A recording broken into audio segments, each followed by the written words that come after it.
Do you have a small business or you are a freelance and you would like to build your business online? Stay tuned until the end of this video and listen to my social media tips.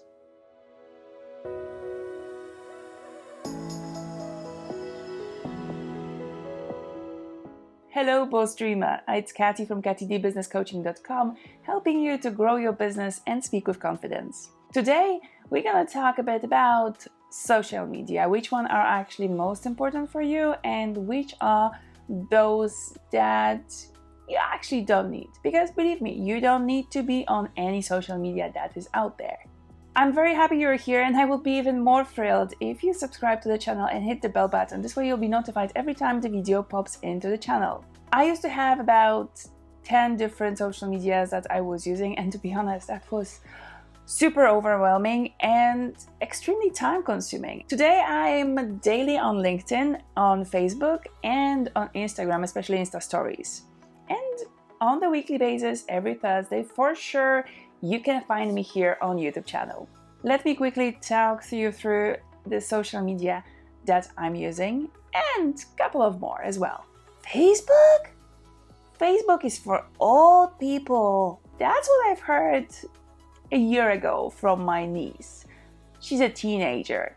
If your product or a certain service that you have is for them, then definitely pop into Snapchat and get on the Insta stories as much as you can. But do not dismiss Facebook just yet. I find Facebook very useful for business because first of all, you can build their business page over there. You can engage with your audience on different levels. You can build the groups. You can come with uploading photos, with uploading videos, with building up long articles, with linking this to your website, showing the links from your website, showing the links for YouTube videos. And Facebook, especially if you're creating a special group for a group of your clients who are interested in a specific topic, or a group of your associates that you want to share some information with.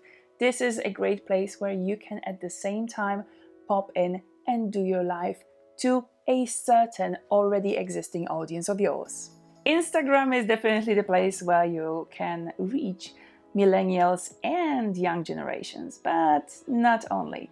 It's also a very good tool if you want to showcase your products, if you want to show exactly the product that you're selling. Instagram is definitely for those who speak with pictures and videos, but not only those who sell products. If you are a service-based business like I am, a business coach and speech coach, I still use Instagram a lot. I pop in there from time to time to upload a picture or a short video or share the picture and the thumbnail from my YouTube video, but I'm also there literally daily on the Insta stories to share more of me.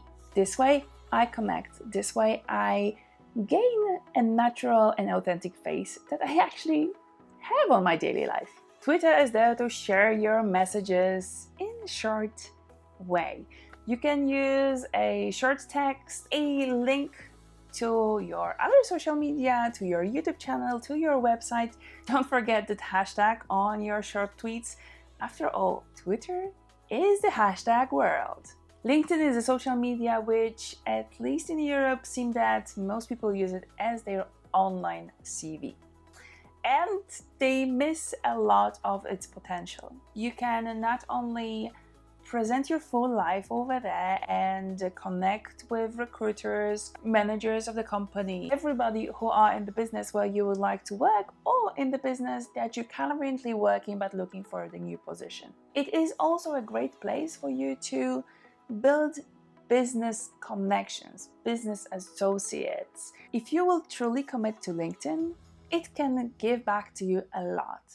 And by truly committing, I'm saying not only having a profile and putting your data in, but also sharing updates, posts, pictures, videos, meaningful content that will help you build your brand, will help you build you as a specialist in the area you are a specialist of.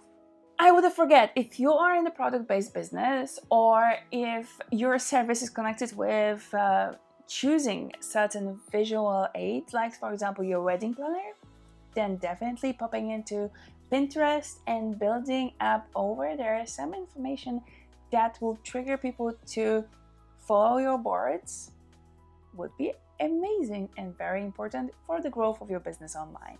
Before moving to the last social media that I would like to mention, I would love to hear from you. Let me know in the comments down below what social media you are most often on.